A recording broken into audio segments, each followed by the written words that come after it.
Good afternoon, everyone, and welcome to the Middle States Commission on Higher Education's webinar, Submitting a Complex Substantive Change Request, sponsored by the Registry. This webinar will be conducted by Amy Moseder, Vice President for Policy and Senior Policy Analyst, and Carmela Smith, Director for Substantive Change. Assisting Amy and Carmela with questions and answers will be Steve Pugliese, Senior Vice President and Chief of Staff.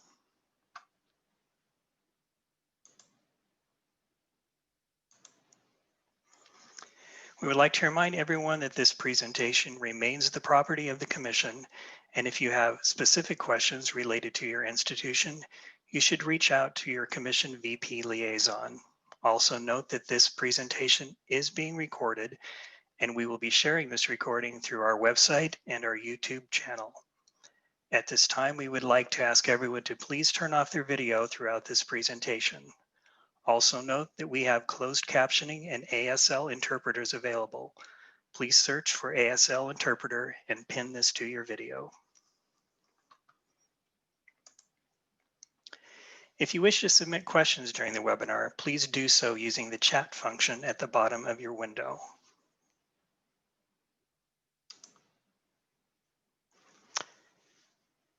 And for those using a mobile device, you can submit questions through the chat function by clicking on the three dots. In both cases, please send your questions to Q&A and not the presenters.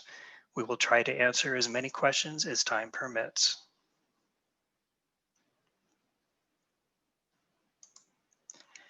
We have tried to expand our presence on social media and ask that you follow us on Twitter, LinkedIn, Instagram, and YouTube using @MSCHEORG. If you are already following us, thank you. We want to thank our sponsor, the Registry, for being a part of this event. As the only major membership-based interim placement firm, the Registry's business model continues to define best practices for colleges and university clients. If you are interested in their services and products, we encourage you to contact them at www.registryinterim.com. And now we will begin the seminar.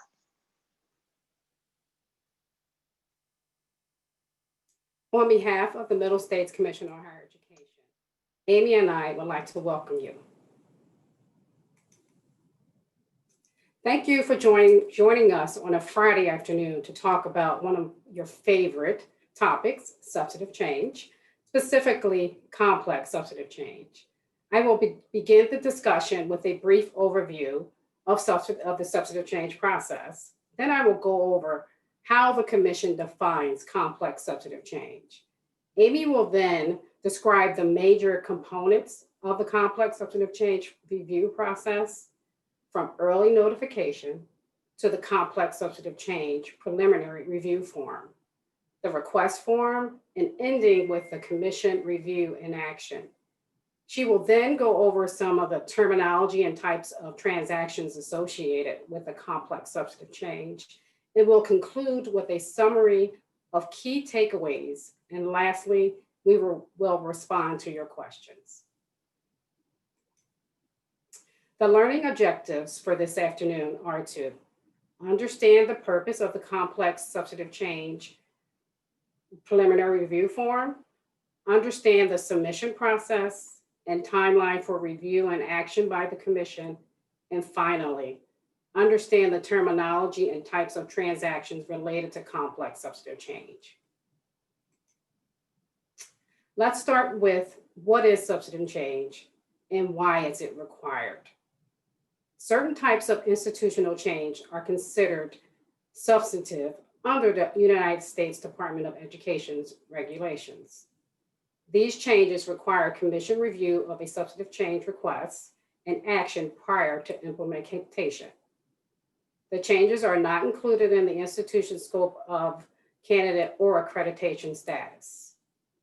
Failure to comply could impact Title IV financial aid programs. You can find detailed information in the Commission's policies, procedures, and guidelines. The substantive change policy is accompanied by 2 procedural documents, that's the substantive change procedures, and the complex substantive change procedures that give you the step-by-step information on the substantive change process. The substantive change policies, procedures, and guidelines are located on the Commission website under Policies. The MSCHE website has a dedicated webpage for substantive change that provides links to resources related to substantive change, such as the policies and procedures, forms, and fees. The Commission has been adjusting its dues and fees model, and the fees for substantive change are broken down into a tiered process for review. You will notice complex substantive change is in the tier 5, the most complicated type of change. There are 14 types of substantive change, with some having subtypes. Let me repeat that these types of institutional changes are considered substantive and require Commission review and action prior to implementation. You can find, again, more detailed information and examples for each of the types in the substantive change guidelines. Our focus today will be on number 2, and that's change in legal status, form of control, and ownership, which are always considered complex substantive change. And as Amy will describe, complex substantive changes have a different submission and review process that is different than the other substantive change types. The process is more complicated because of the complexities involved. The Commission describes a complex substantive change as a proposed change which requires more in-depth review and/or requires the Commission to assign or engage a peer evaluator with specialized professional expertise, for example, accounting or legal. Changes in legal status, form of control, or ownership are always considered complex. However, in addition to these, any of the types of substantive changes may be considered complex, depending on the nature of the scope of the change at the discretion of the Commission staff.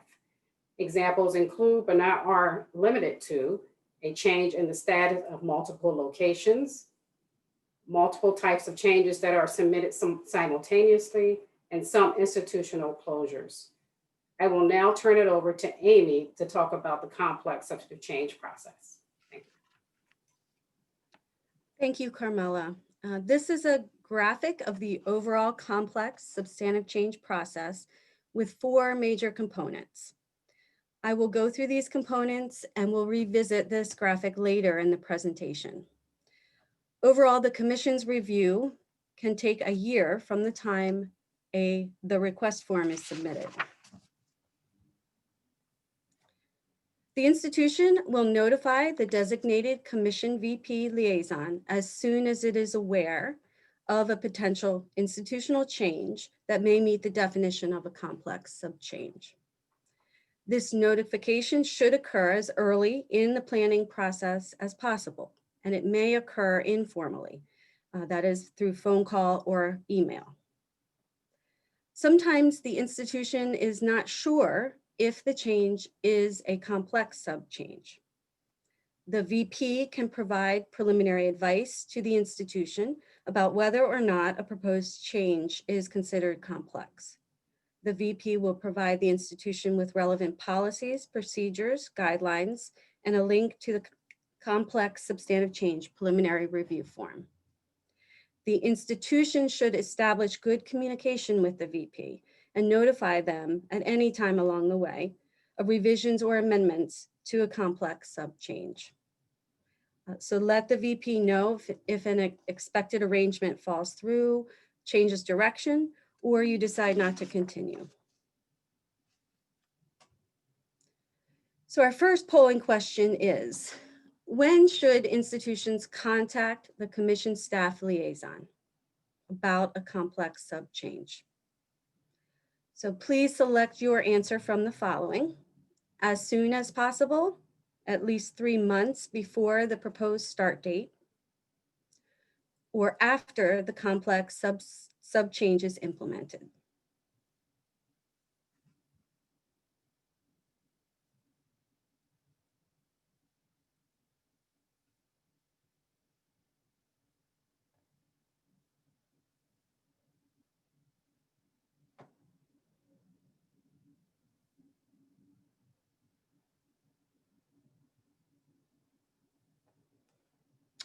I'll give just a few more minutes. It looks like we have 69% of people voting. And it does look like most are correct. The answer is as soon as possible. And the other one, at least 3 months before the proposed start date, that is when we ask for you to submit a regular sub change. But a complex sub change, you really should notify the commission staff liaison as soon as possible. So the 3 months is for submission of a regular sub change.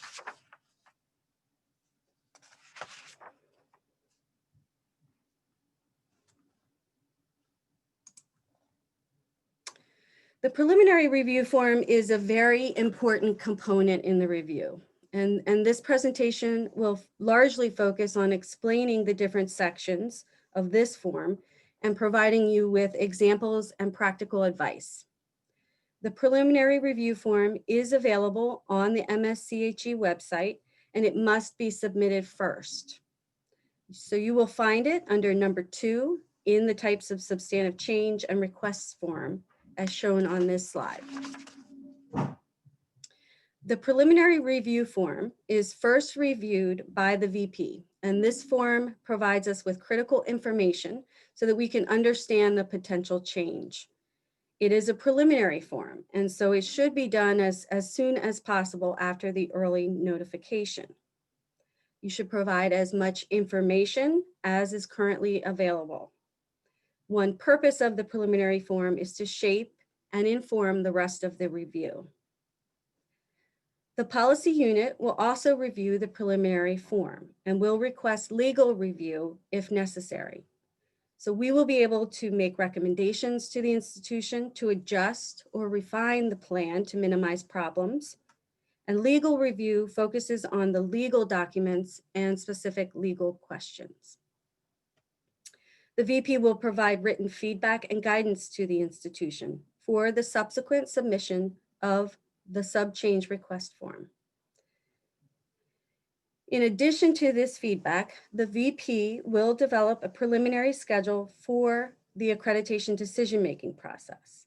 The schedule will contain due dates for any additional information that is requested by the commission staff or our legal counsel. It will establish a realistic due date for the submission of the request form.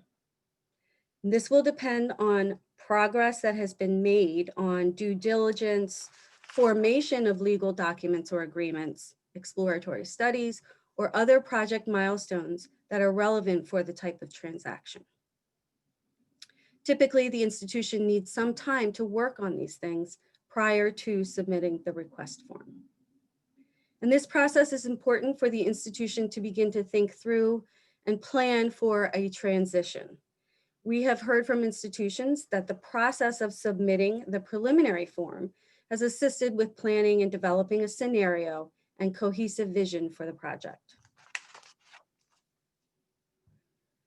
The first section of the preliminary form is for a comprehensive description of the proposed change.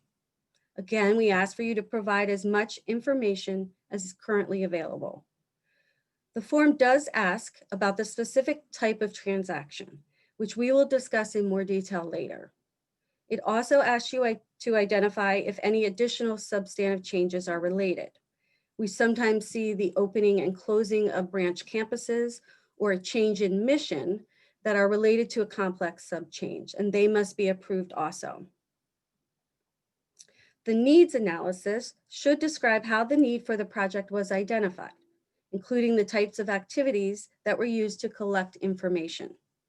You may have conducted exploratory studies, you may have plans, surveys, or more market analyses that support your vision for the project.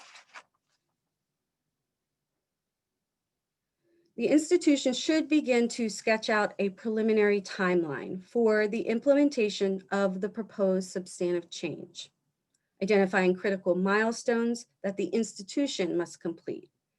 I've provided a sample here, and this is not inclusive of every milestone, and it doesn't apply to every type of transaction, but I wanted to show you the kinds of milestones we're looking for.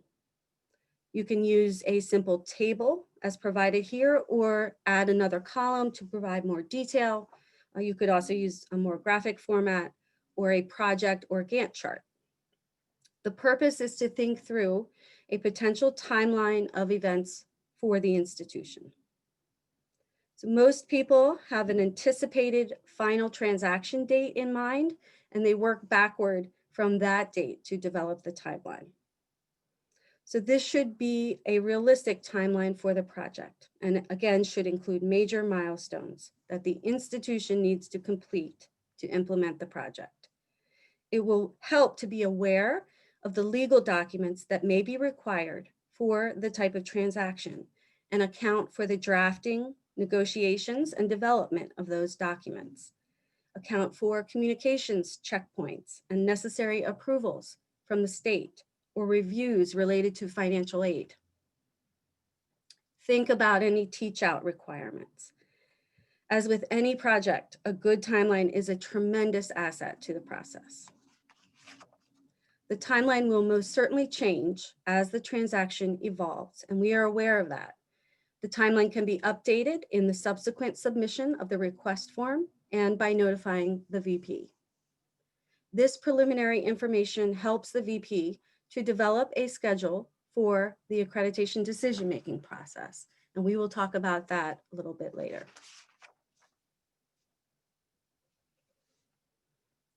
So most people have an adverse reaction when I mention legal documents. What you need to know is that most transactions related to a complex sub-change are accompanied by agreements or specific legal documents between the parties involved in the transaction. And legal counsel will be the ones to provide you with guidance. But it is helpful to be aware of the need for legal documents, as these documents tell a great deal about the type of transaction that is occurring. And the legal documents play a big role in identifying next steps. The Commission provides a list of typical legal documents for each type of transaction in our substantive change guidelines. And I provide a screenshot of that here. Using this as a guide, find out about any legal documents that have been drafted and provide them in the submission. If the institution knows or expects certain documents to be drawn up, then list those and an expected date they will be available. The institution should be prepared to eventually submit at least a draft version of all required legal documents in the Substantive Change Request Form later on. So as a quick example, if we look at the table for an acquisition, which is the first row of this image, you can see that the typical legal documents include organizational charts, an asset purchase agreement, and partnership agreements. An acquisition may require amended articles or certificate of incorporation and possibly amended bylaws if the governance structure will change. It may not, and if not, these documents may not need to be amended. That is part of the agreement between the institutions. The next section is about continued compliance with Commission standards. And here we ask you to focus in on 3 specific standards: mission and goals, planning, resources, and institutional improvement, governance, leadership, and administration. In relation to standard 1, the Commission is looking for alignment between the institutions or entities involved in terms of mission, program or educational offerings, student focus, and culture fit or values.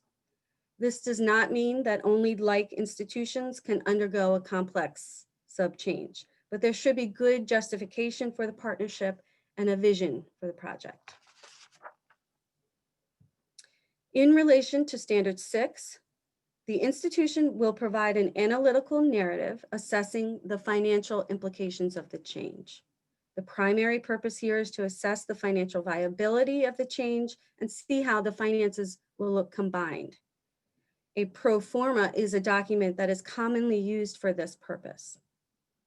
But you may have commissioned a study or hired a consultant to look at the financial implications, and you can submit those as evidence.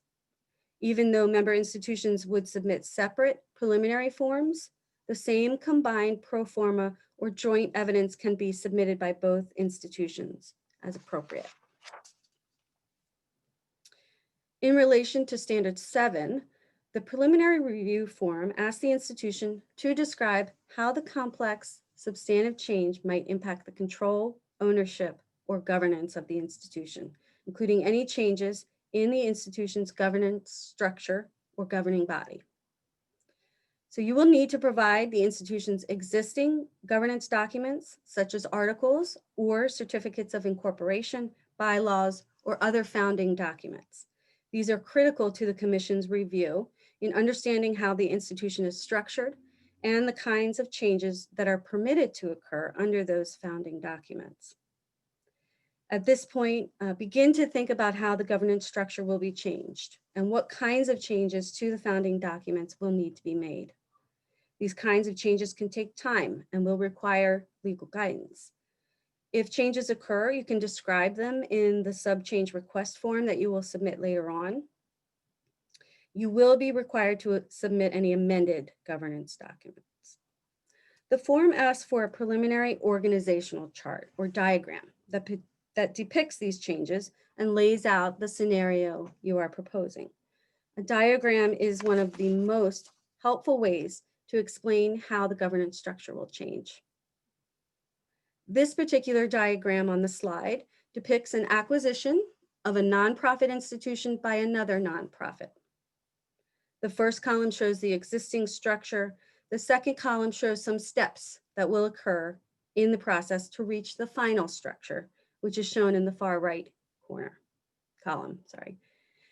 So this shows a relatively simple change in structure, even though none of these transactions are simple. In this case, both institutions are nonprofit, and College A will acquire and completely absorb College B. In this case, there are no planned structural changes to the final governance structure. The conversion of a for-profit to a nonprofit would be a much more complicated diagram, with more interim steps in between the current and final structure, including the creation of a new nonprofit entity and most likely changes to shareholder agreements.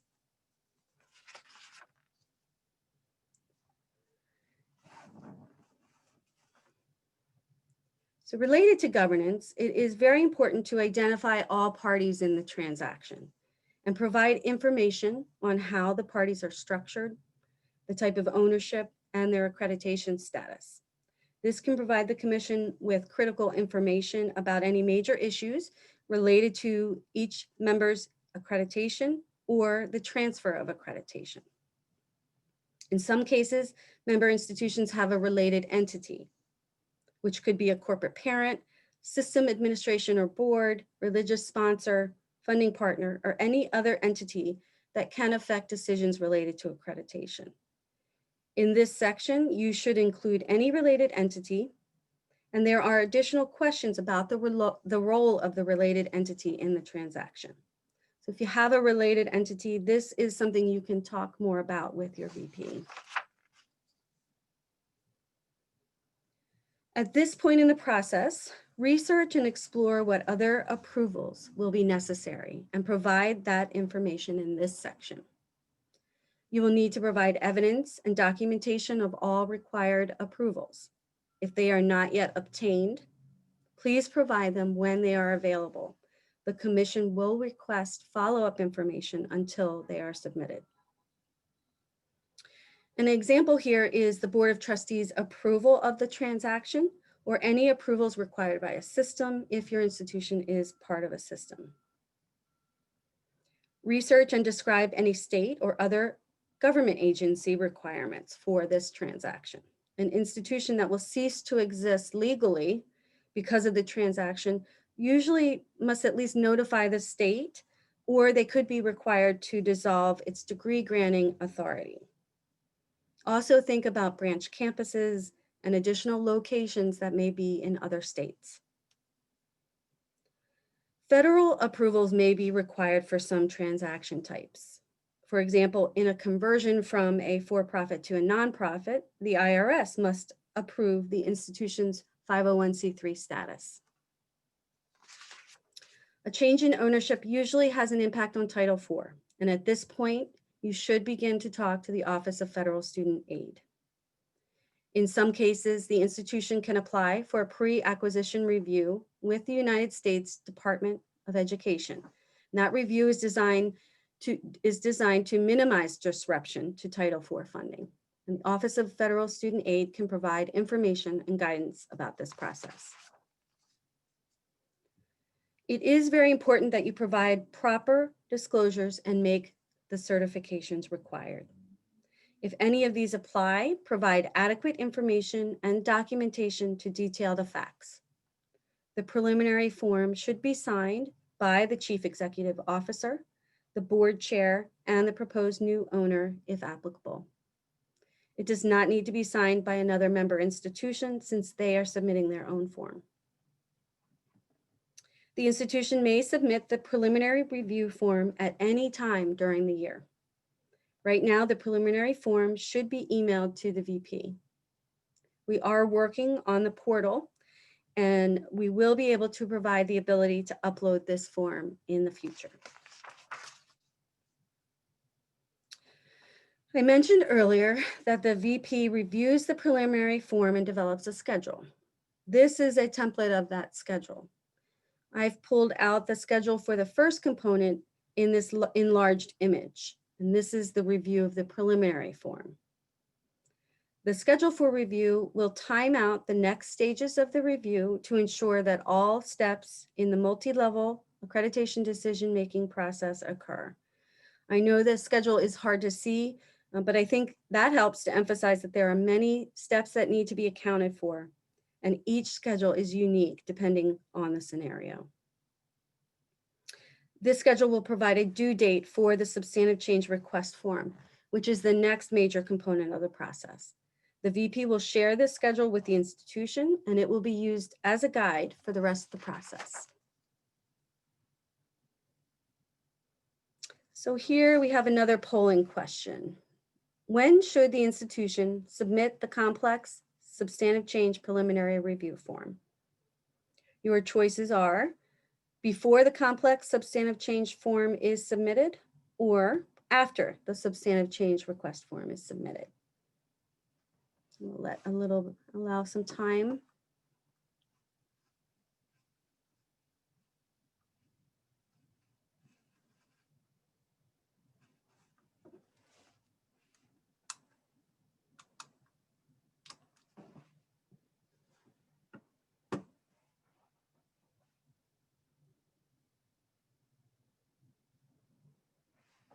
Okay.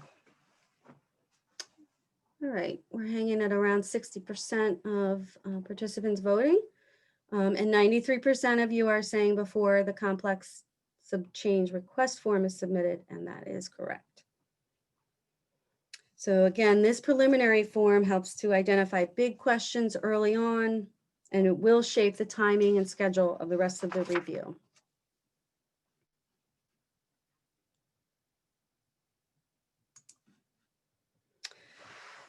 The next major component of the process is the Substantive Change Request Form.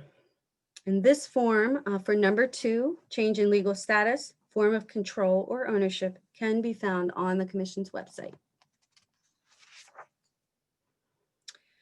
So I will not go into each section as we did with the preliminary form because this is an iterative review. But I would like to note that 3 important points about the submission of the sub-change request form. First, the request form asks the institution to highlight any updates or changes since the preliminary review form was submitted.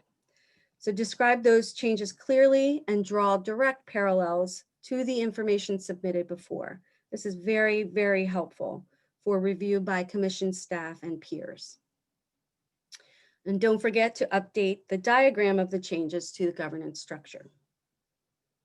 Second, the request form requires the institution to provide much more detail about its continued compliance with all of the standards for accreditation. This is where the institution will address questions about the transition and alignment of educational programming, assessment practices, student support services, the plan for faculty and staff, policy and procedures, finances, and the final governance structure. And third, if a member institution will cease to exist legally as part of this transaction, that institution must also submit a teach-out plan and agreements in conjunction with the request form. So documents that provide guidance for the submission of a teach-out can be found on the Commission's policies webpage, and the link is provided here on this slide. The institution must use the Commission's teach-out plans and agreements form to submit the required information to the Commission. I will add that the teach-out form requires an institution to think about the transition for students in a very detailed way. So be prepared to talk about where students are in completing their programs, the date they will transfer, how and where records will be kept. These are not easy questions, and they will require the institutions involved in the transaction to work together on solutions that benefit and make accommodations for students. So I will not spend a lot of time on the mechanics of submitting the request form, but you can do so in the portal. So log into the portal and click on the Reviews tab, find the review for the complex substantive change, and upload the request form into the card. If additional information is requested from staff or the evaluators, you should upload it in the additional documents card in that review. It is very likely that additional information will be requested. So please keep an eye out for those requests and adhere to established deadlines. You are probably aware that the Commission uses a multi-level decision-making process to ensure consistency, equity, and fairness. Peer evaluators will review the materials and may ask for additional information. When they are done, they will provide a review report which outlines their findings and provides a proposal for action. This is the first level of review. During the second level of review, all materials are then reviewed by the Committee on Follow-up Activities. They will review the materials and render an independent decision, which they will propose to the Commission. The third level of review is the Commission, and this is the decision-making body that produces the Commission action. Here is the diagram with the overall process, which I said we would revisit. I have added some very broad estimated timeframes for each component. It is worth repeating that each situation and the timeline will be different, but I do hope this helps you to understand the submission process and a general timeline. As we mentioned, you should notify your VP as soon as you understand that one of these transactions is a real possibility. Within 2 to 6 months, you should be ready to submit a preliminary review form. I know this is a fairly wide range, but you want to have good information and some assurances that the transaction is a go. As we spoke about earlier, the VP will outline a realistic schedule for review that takes the circumstances and the progress the institution has made into consideration. The next due date, which is for the Substantive Change Request Form, number 2, could be in 4 to 6 months. And during this review, it is highly likely that the institution will be asked for additional information, and this could impact the schedule. In accordance with policy and procedures, the Commission will complete the review in 1 year from the date of the submission of the request form. I want to mention that there are monitoring activities that will occur after the Commission's action and even after the final transaction date. The Commission may ask for follow-up reporting to collect any outstanding documentation or approvals. We must have those on file. Finally, a complex substantive change site visit is required within 6 months of the transaction date.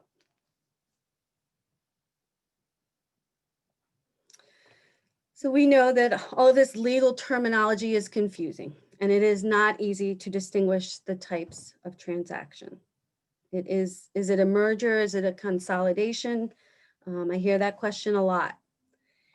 In the preliminary review form, we ask for you to identify the most appropriate type based on the legal documents and information that you have in hand. The substantive change guidelines provide information and some sample scenarios that can help. But please know this, you will not fail a quiz. The commission will verify the type of transaction with our legal counsel. Ultimately, the technical legal term for the transaction will be captured in the commission's action language, which will be publicly available.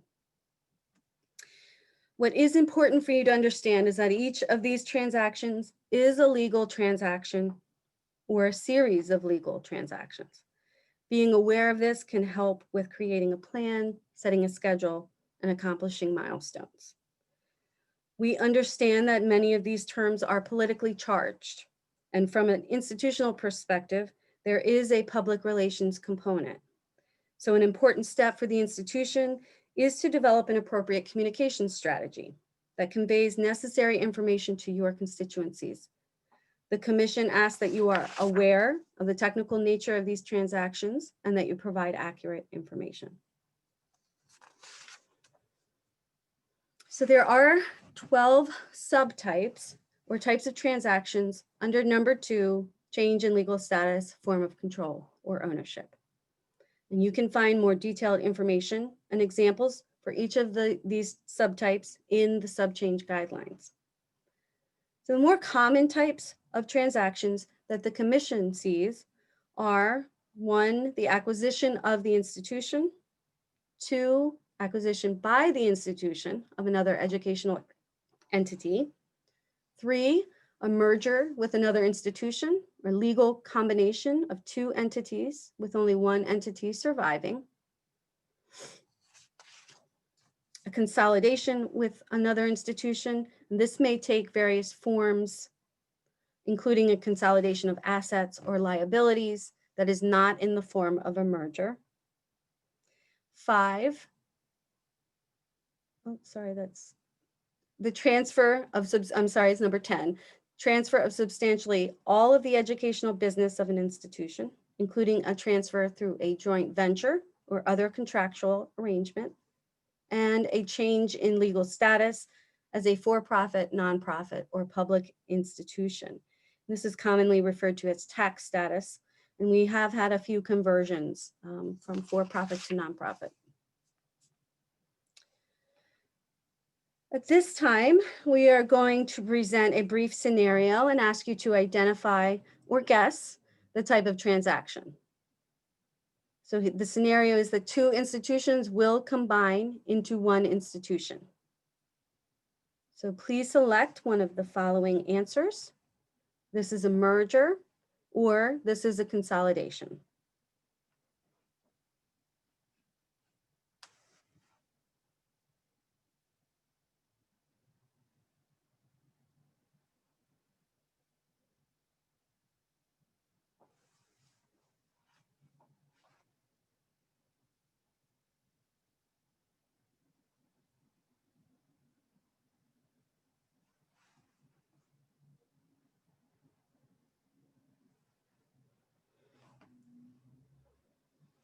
Okay, we're hovering here around 70% voting.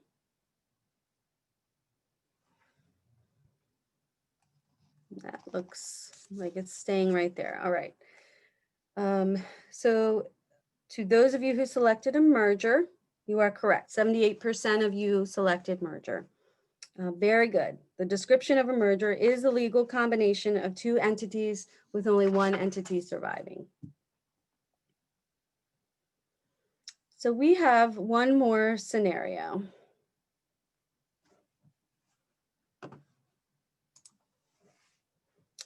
A member institution will convert from a for-profit institution to a nonprofit institution. Your choices are, this is a change in legal status as a for-profit, nonprofit, or public institution, or this is a transfer of substantially all educational assets of an institution.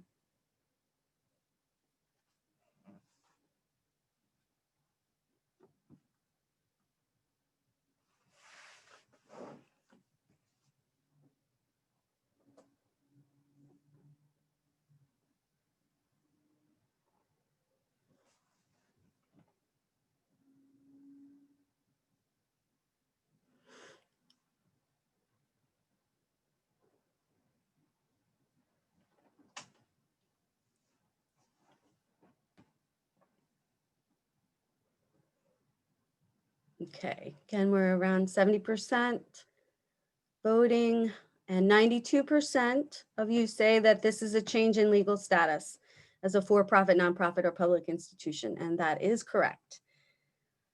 But this is somewhat of a trick question. A more recent example of conversion from a for-profit to a nonprofit actually ended up being both of these, both a transfer of assets and a change in legal status because of how the institution structured the transaction. And here again is a reminder of how these types of transactions can evolve. They're not always so straightforward.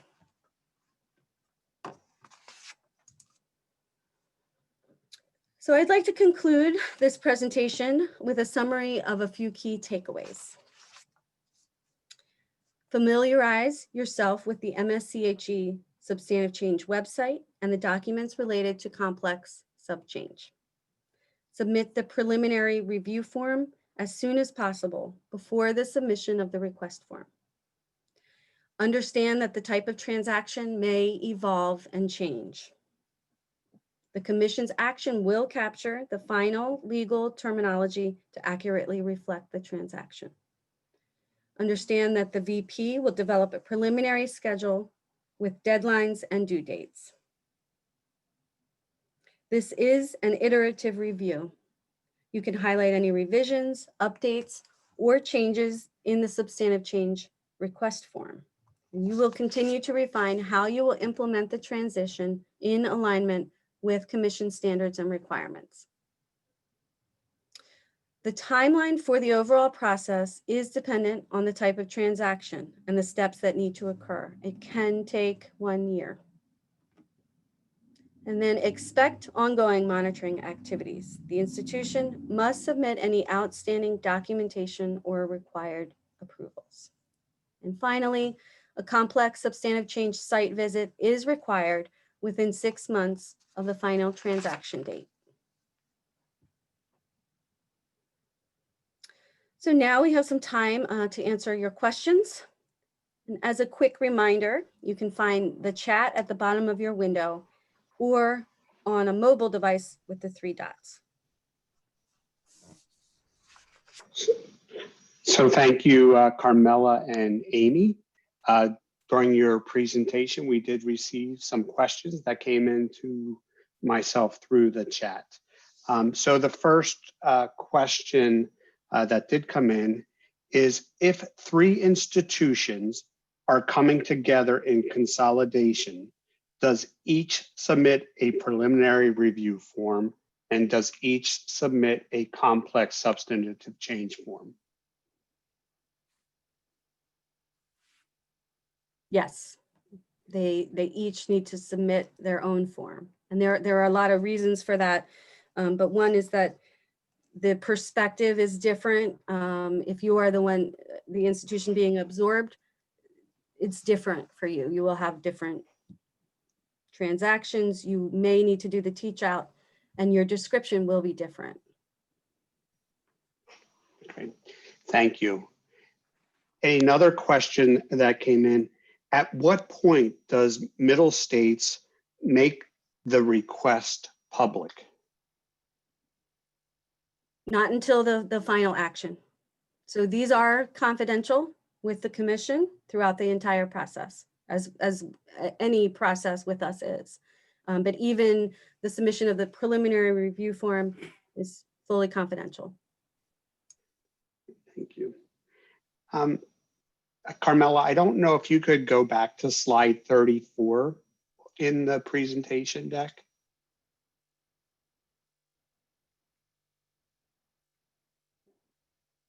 There we go. So, so we've had a couple questions around the second submission of preliminary review form and the submission of the substantive change request form. In 2 different places, there was that one form gets submitted to the VP and one form gets submitted via the portal. Can you clarify the difference in the 2 forms and why 2 different tracks for submission? That is correct. The preliminary review form should be emailed to the VP at this time because we have not built the technology behind it to be able to accept it through the portal. And that's really the only reason. The request form that's available, you can upload it in the portal. It's really just a technology issue. We expect it to be available at some point early next year, but we are working on it. Great, thank you. And then along with the commission action, if the commission action grants accreditation to the new entity, when does the accreditation of the new entity become operative? And that is probably one of the most important questions that our review is designed to answer. So it is a combination of factors that will determine that. But generally, everything needs to fall into place legally in order for accreditation to match up with degree granting authority, to match up with what is happening with the transaction. So the answer is very dependent, but that is something we are focused in on. If you want the final transaction date to be June 30th, then accreditation is effective on July 1. This is a really simplified version of that. Everything along the way, the transaction must be finalized legally. Everything must be in, and the commission needs to see all of, at least, as we mentioned, at least a draft of any legal documents. The degree granting authority of all the institutions has to line up. So they must have degree granting authority. If their degree granting authority is ending, their accreditation ends. So it is a very complicated question. It's one that is, again, very unique to each situation. But the general answer is we are working to line those things up. And that is one of the most critical questions for us. When will accreditation end or begin for the changed institution? And I think just to add to what Amy said, you know, if we look at the timeline in red here, what we try to do, we try to look at the final transaction date and sometimes try to work our way back from what has been submitted and see if it's realistic. And also, because there are so many iterations that come through, we also want to make sure that everything from a legal perspective has been reviewed and that the final accreditation action is what needs to appear on the SAS, and that the other piece of the transaction that we're always trying to be mindful of is that we don't want it to impact the student and the student experience and the student's ability for Title IV funding. And I will add that that doesn't mean that absolutely every aspect of the transition has to be in place. You will have activities that continue. You're working on the way certain things will come together between the two institutions, and that's fine. But the commission will approve, we want to approve a solid transaction. You have to have evidence that there is continued compliance with our standards. Great, thank you. And another quick summary, and I'm going to remain on slide 34, and then I think, Carmela, you'll be able to advance to where we were before. But is it possible that the early notification can also be the submission of the preliminary review form? It is possible, but we really do want to know as soon as it's a realistic possibility. And that is a part of good communication. The preliminary form, when you submit it, hopefully you have that agreement in hand. I don't know if that helps in sort of sequencing things, but the minute it's a really real possibility. And really the worst thing is for us to find out in the media. It's just very difficult. We definitely want good communication. We can be prepared. We can help with things that relate to accreditation. Right. And I will just add too, in the early notification and where we say as soon as possible, this could also be a communication, a phone call with the vice president liaison that you want to run something by the VP just to see, does this constitute a complex substantive change? And if so, the VP liaison can at least begin to think about some of the process in advance. And it will help guide the process, and it'll be hopefully a good experience then, as opposed to always going back and trying to backtrack to find pieces of the information.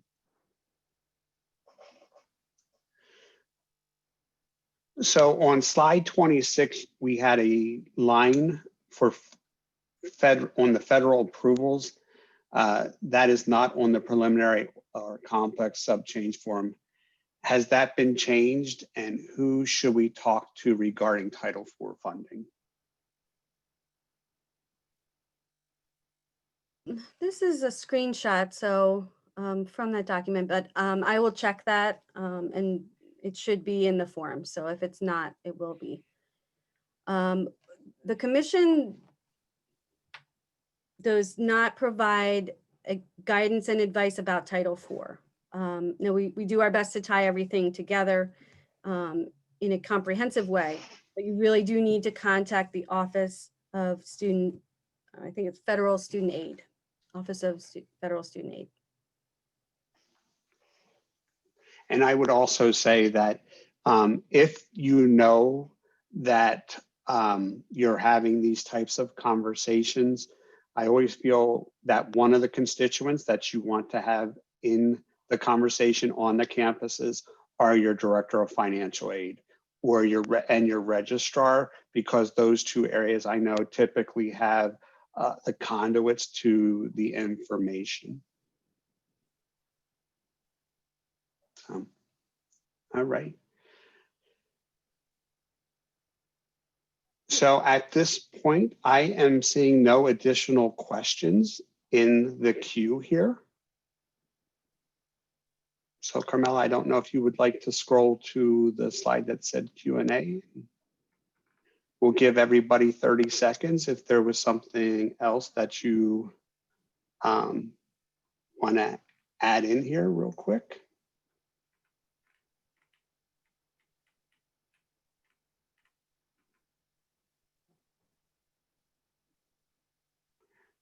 All right, hearing none and seeing none. Oh, hold on, somebody is saying wait. I am waiting.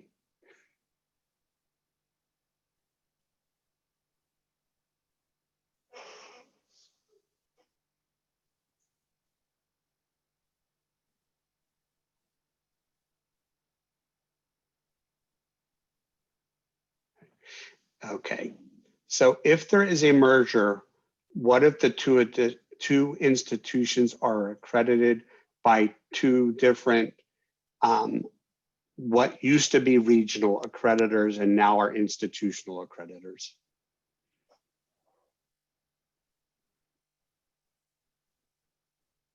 So you can choose the accreditor, and we can, we would work on ending your accreditation with us, or you can stay with us.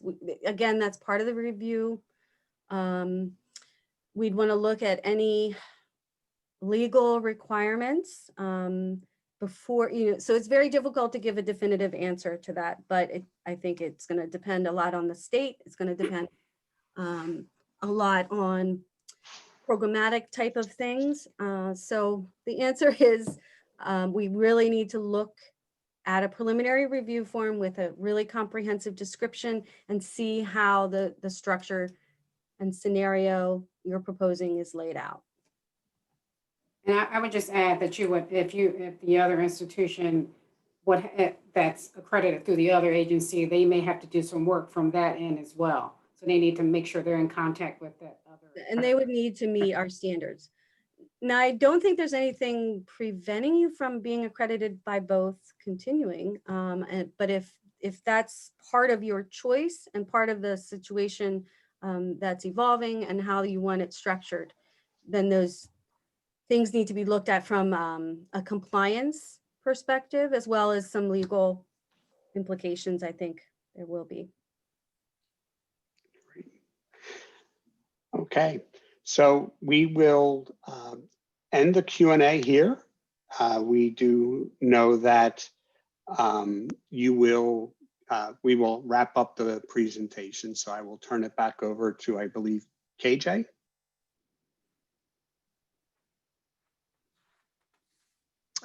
No, Amy, I think you were going to wrap it up, but that's okay. I can I can take it from there. I don't know if you wanted to talk about that last slide, but the slide before this one, Carmela? No, it's just for resources. Okay, the resources. Okay. Did you want to say anything about that, Carmela or Amy? No, just and most of the things that we mentioned earlier, just some resources for takeaway. See once they receive the PowerPoint. Okay, great. And we just want to thank again the registry for being a sponsor for this particular webinar. And we want to thank all of you for joining us today and wish you all a good afternoon and a great weekend. Thank you. Thank you, everyone.